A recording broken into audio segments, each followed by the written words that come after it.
Welcome to the Take the North podcast. I'm David Haugh from the Mully and Haugh Show. Dan Wiederer is from the Chicago Tribune covering the Bears, and we are here to answer your questions, Dan. It's mailbag time. We have asked the audience, and they have responded in kind, and we're going to have the tables turned on us a little bit. I don't mind it. The audience consistently impresses me with the questions they have, or certainly the questions that we include.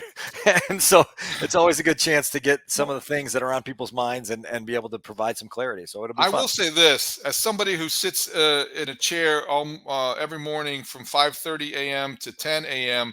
in front of a text screen, which provides instant reaction, sometimes visceral, emotional, knee-jerk reactions, I think that these mailbag segments tend to reflect the more thoughtful members of our audience. Well, as you know, Take the North has the smartest audience in Bears following there, so it's good to entertain. I think probably 4 or 5 of them today, and we'll name them and give them their due props. I wonder if any of the questions will ask if, because the Bears open up with the Tennessee Titans, and then they go to the Houston Texans, and then they play the Indianapolis Colts, if somebody will ask us if we should rename the podcast "Take the South." I think that's up for consideration here in the. I don't think it rolls off the tongue, but all right, let's get to our first of several questions on our mailbag episode. Adam Studzinski, what have you from our audience? All right, guys. So as you know, there's 2 ways to submit questions. Well, really 3 ways. So you can do it on Twitter at Take the North Pod. You can DM us or just add us there. And I know, Dan, you have opened yourself up and solicited questions there. You can hit me up on Twitter. And you can also email us, takethenorthpod@gmail.com. So we'll start on our Twitter account here. This is from Bears Dubs, which is a great name. And, of course, we have to start with the Caleb question. So I think a lot of Caleb's down year last year was that he had to be the best player on the field every game last season, making it too much to overcome. How important is it that now he has so many playmakers around him and he doesn't have to be the best player on the field game in and game out for Chicago? So, David, to answer that question directly, it's very important. And it's important that Caleb Williams embraces that and understands that right away. We've heard coaches already in the early stages of his time as a Bear talk about it. I think we played audio from Kerry Joseph, the quarterback's coach, saying look, you just have to understand how to be a distributor at times. There's going to be moments where we lean on you to be the guy that is the star of the game and the guy that leads us to victories. But there are other times and long stretches during a lot of games where you need to just distribute the football and get the ball in the hands of reliable playmakers, guys that have proven themselves in this league already, or guys who are emerging. And so I think that's an incredible part of the foresight that the Bears had of setting this developmental launching pad up for Caleb Williams, was making sure that in the early stages, particularly as a rookie, he's got guys he can trust to get the football to, and they'll make the play and take some of that pressure off him. Because I do agree with the mailer there that at USC at times last year, he was chasing points. He was doing so behind a shaky offensive line. He didn't have a top tier group of elite pass catchers, and he tried to do too many things and struggled at times as a result. I think this is a great question, because it's the type of thing that the answer will dictate how successful Caleb Williams' rookie season could be or is. If he tries to do too much, if he tries to get away with the things that you could get away with in the Pac-12 when the defenses weren't NFL caliber and what he's used to, what he's going to get used to seeing on a regular basis, then it's not going to go well. But I do think that if he plays within himself and the offensive scheme doesn't ask him necessarily early on to do too much, then we're going to see the quarterback that is worthy of all the hype. There are 2 things I think that are important here. Number one, early on, the Bears, I think the most overlooked player, I've said this on the air and I'll repeat it again here, I think the most overlooked addition to the Bears this offseason has been DeAndre Swift. Yeah, we talk all about the receivers and obviously the quarterback, and some of the defensive additions are really interesting and fun. DeAndre Swift can help this offense become more balanced. And by balanced, I mean you establish a running game, and if you really can be a team that has that as a primary part of its identity, you can still have 3 flashy wide receivers too, But if you're able to get the tough yard and control the clock and take the pressure off of your quarterback and establish a player action passing attack, then that's how you help a rookie quarterback mature at a reasonable rate. So I think that's the first thing. And then the other thing is that when you talk about at some point in time, Caleb Williams, I think, is going to be the kind of quarterback that makes his receivers better, whoever they are, even if they're Pro Bowl caliber receivers. He's going to elevate their play and the performance of everybody. He's going to be the multiplier. But until he is that guy, now you have receivers and a tight end, 2 tight ends who have to do the opposite. It's got to work in almost like the direct opposite. They need to make him better until he's at that point.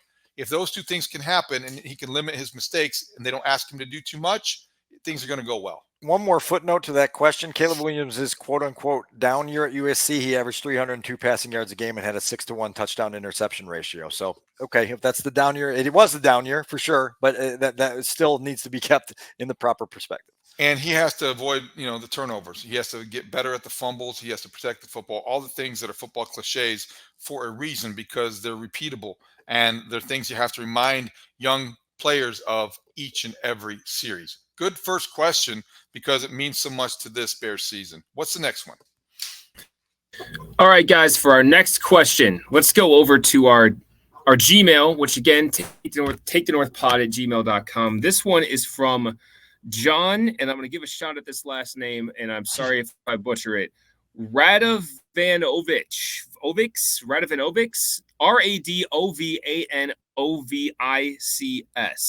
Radovanovics.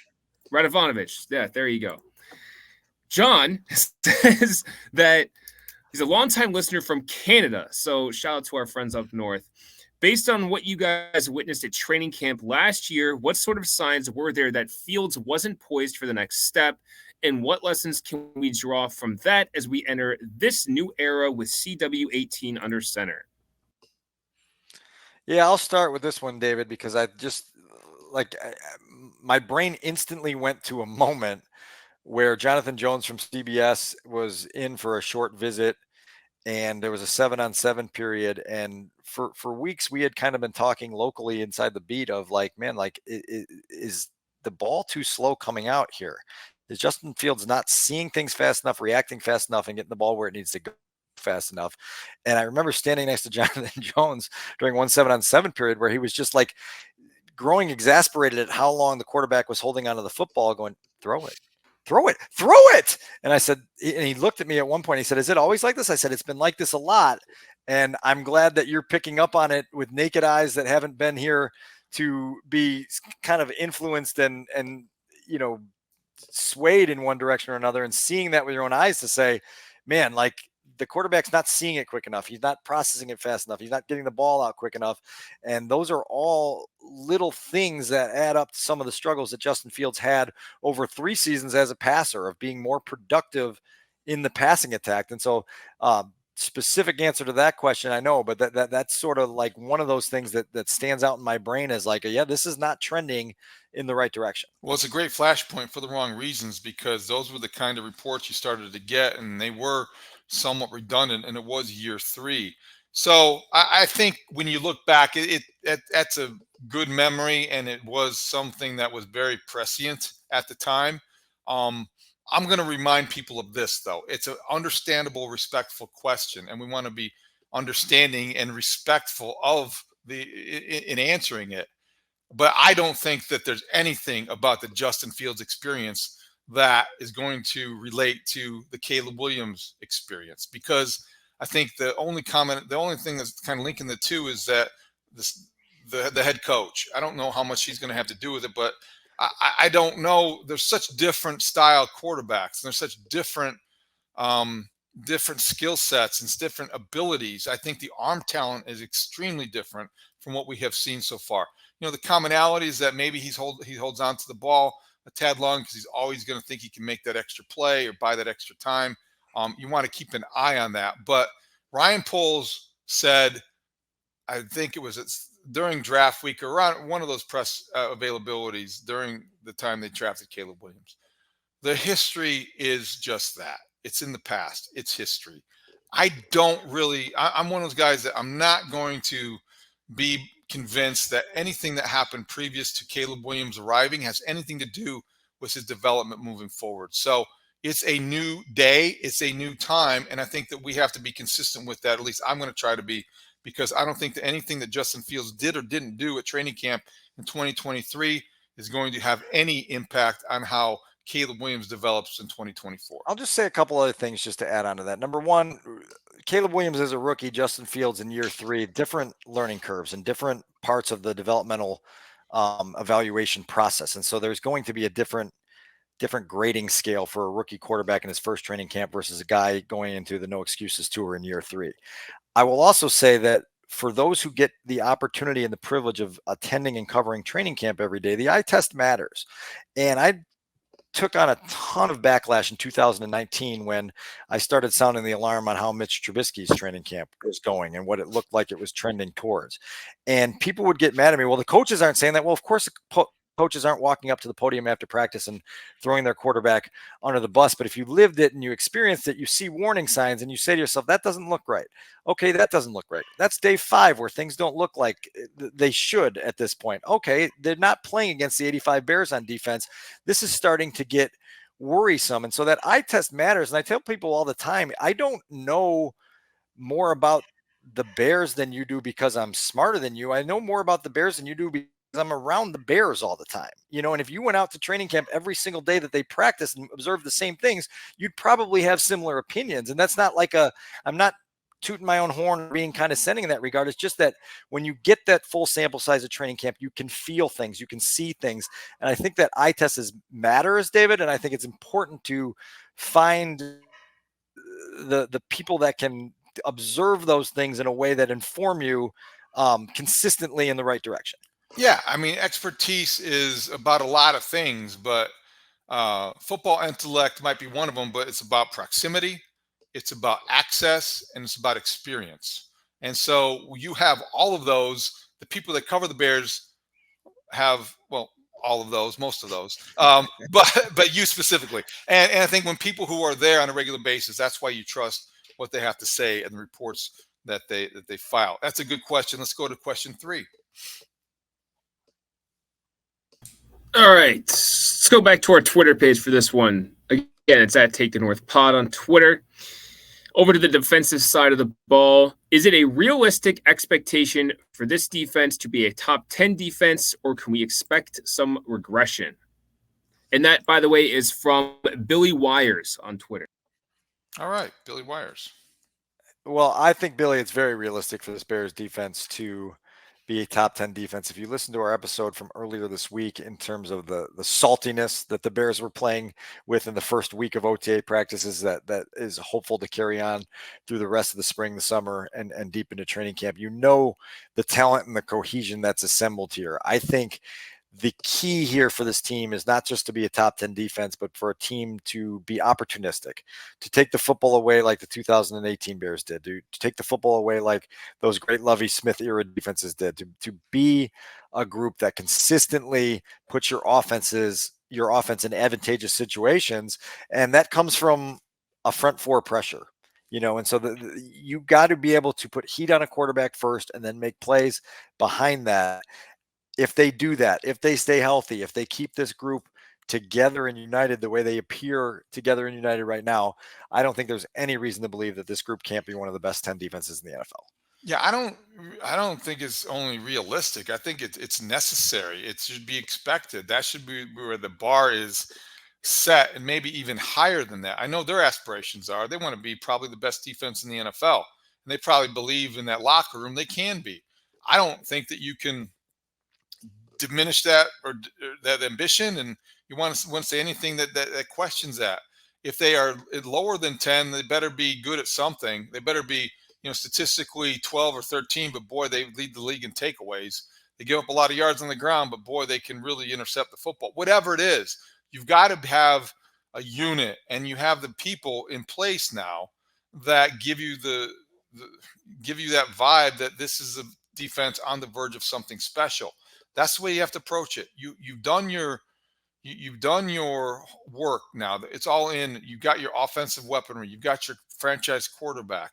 Now your defense is there to, carry you for a while until he's ready to do the rest. So top 10 is, I think, where you start, but I don't think Yeah. that's where they're going to end. And I think they're going to be much better than that. Next No question. disagreements. We'll stay in the defensive side of the ball for the next one. This is also from Twitter. Jason Black on Twitter asks us, the Bears' defensive line, I believe, is going to be the Achilles heel of this team. Lost 2 starters and did not replace them, but betting on young linemen to progress. I don't want Ngakoue back. Tell me how we should feel good about the front 4. Sweat gets hurt, we are done for. Well, that's true with a lot of elite pass rushers and a lot of defenses, Dan. So I'll let you take the first stab at it. Yeah, I mean, if our highest paid defender is out, we're in trouble, right? Like, yes. Montez Sweat is the driving force behind all of this. I will say, though, that Jason brings up a great and significant concern on whether this front 4 is good enough to take this defense to the highest levels. Can they be a good defense? Yes. They want to be a great defense, as you just said. To do so, that front 4 has got to be really good all the time. You've got a lot invested in Gervon Dexter to take a huge year 2 leap. I think you've heard a lot of things coming out of Lake Forest about his need to play with better pad level, to understand how urgent his get off is to the NFL game and making things happen and being able to be a pocket denter for that defense. And then you've got to find a complementary pass rusher across from Montez Sweat, whether it's DeMarcus Walker, whether it's somebody you sign in late free agency, before training camp or right at the start of training camp, whether it's Austin Booker in spurts as a situational pass rusher, you have to find somebody else that can go make hay and draw some attention. If you don't, and we're sitting here in December talking about a really good defense that's just lacking the ability to consistently put pressure on opposing quarterback, well, then all of a sudden your ceiling and your dreams and your potential come down a notch or 2. Yeah, I think that the edge rusher opposite Montez Sweat might not be on the roster yet.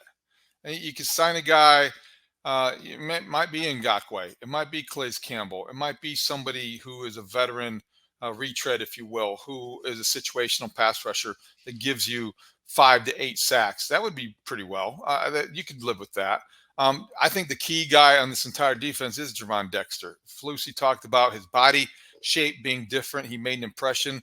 That shows me the guy who's committed to improve and knows what's at stake. So I don't know if a few practices without pads means much to a defensive tackle, but his commitment to reshaping his body means something to the organization, especially for a guy who's going to have to step in there and be probably the starter replacing Justin Jones, who's going to be, hard to replace. Let's face it, he got big money he wasn't he wasn't the best defensive tackle or defensive lineman they had, but you got to replace him. So I think that, high expectations. The defensive line will probably struggle against the run. The linebacking core will have to do a lot of the heavy lifting. But I look at this Bears defensive front in a state of flux still, as we are still weeks away from the beginning of training camp. Quick shout out to Andrew Billings. We don't talk a lot about nose tackles on this podcast, Big but last Bill, year, Big Bill in his first year with the Bears earned himself a contract extension, was really kind of an unsung hero as a guy up front who really can plug a hole and free the guys behind him up to make plays. The Bears run defense last year was under the radar great. And you hope that continues, because then that puts you in situations where you can get after the passer more. And Andrew Billings is a big part of that. We'll see what he does in his second season with the Bears. All right. We have time for one more question. Let's get to it. Okay. Last one. This is from Steven Bears on Twitter. It's another fantastic name. How many blue players? That might be Grody asking that question. Steven Bears. That's his ghost account. Yeah. How many blue players do the Bears? How many blue players do the Bears currently have, and how many more potential blue players are on the roster? A GM stated you need at least 8 to be considered a playoff team, and closer to 12 to be Super Bowl contenders, and then shrug emoji. Okay. We'll go through this together. So let's start on offense. Would you consider DJ Moore? Yes. Blue player. Yes. Right? Yes. Keenan Allen. Yes. Okay. Roma Dunze. Not yet. Potential. I would say potential. We put him in the potential category. Rome's potential. And then, all right. So Cole Kmet. No. Potential? Potential. But potential. Oh wow, that's surprising you from your aren't you? You're gonna get impeached as the president of his fan club. Gonna be in trouble. So how about offensive lineman Darnell Wright? I would say yes to Darnell Wright. He's the 32nd ranked offensive tackle according to Pro Football Focus. Yeah, I don't take well. He was ranked behind Braxton Jones in that. There's no one in the league that believes that Darnell Wright is a worse offensive tackle than Braxton Jones. I think the minimum. I was setting you up for that. Thank you very much for confirming that. At the minimum, Darnell Wright is a potential, but I'm going to go so far as to say that by week one he'll be a blue. Nate Davis. No. Who's the center? Ryan Bates.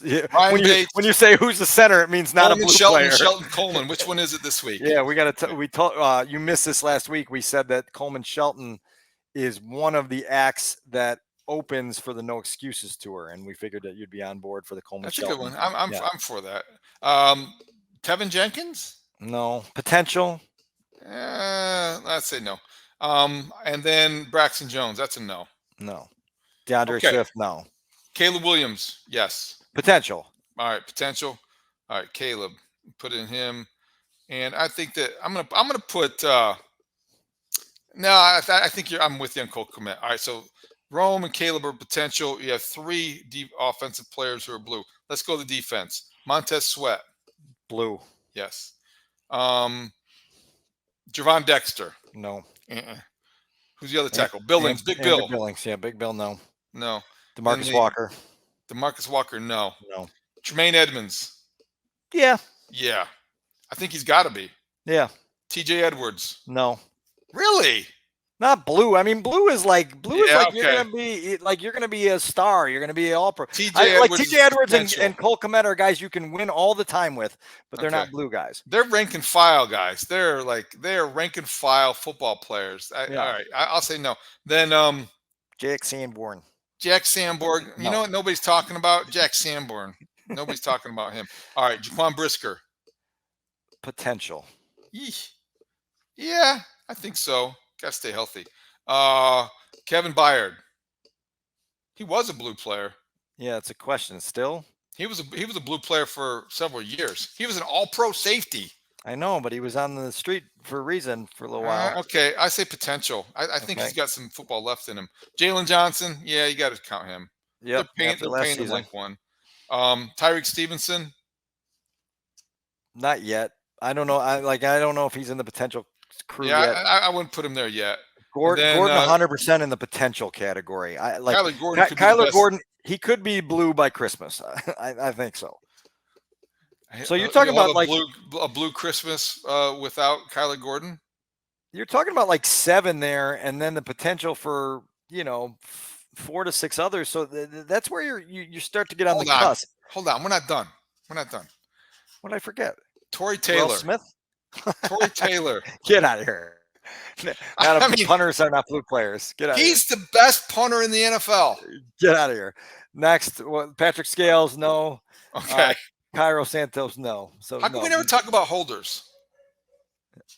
Because they're the punters. Okay, so Tory Taylor, no. So we got probably six blue players for the Bears. And that's with fringe the playoff team. With the potential of 6 more, and so it's a great exercise there, and I'm glad we did it on the fly here because it gives you a feel for the need for these potential guys to cross that bridge this year, right? If you're going to start dreaming of being a deep January team in 2025-26, those guys got to cross the bridge. They've got to become blue players. They got to become guys that you truly believe are the engine of championship runs. I mean, that's where the Bears are trying to go. They're trying to get on a bus that is constantly chasing down championships. No doubt about it. That was kind of fun. So 9-8, that says to me 9-8 is a roster. It all adds up to that. It does, doesn't it? Yeah, it does. All right. Well, that was good to hear from the people and the questions and just answer some of those on the fly. We'll continue to do this throughout the off season, which continues next week as OTAs and mini camps and all kinds of things. And then mid-June kind of things adjourn for a little while. Anything else, Dan, before we wrap it up? No, and be really excited to get out to the mini camp. I mean, that's 3 consecutive days of practices, which provide 3 consecutive days of predictable overreaction. Kind of like a Cubs Brewer series. All right. So for Adam Studzinski, our question asker and producer, for Dan Wiederer, I am David Haugh on the Mully and Haugh Show. Thank you for listening to the Take the North podcast on your free Odyssey app or wherever you get your podcasts. Great talk. See you out there.